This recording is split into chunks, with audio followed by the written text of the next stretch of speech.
have little impulses that we get, and everybody gets them too. Like you'll be with a friend, it could be your best friend in the whole world. He's standing about 2 feet away talking to you, and you're thinking, my goodness, I could just fire out and hit him right now. He would never expect it. See, madness is never that far away. It's as close as saying yes to the wrong impulse.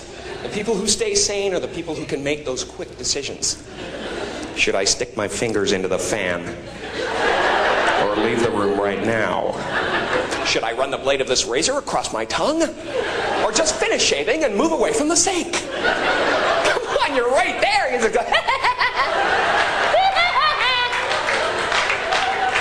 but you don't, because luckily, most of us have that little voice inside our head that says, turning the car into oncoming traffic is counterproductive. Imagine if we didn't have that voice, man. I wouldn't even be here right now. I'd be in the shark tank at SeaWorld. He's got my legs! He's got my legs! We'd be apologizing till the end of time. Hi, how are you? Sorry, man.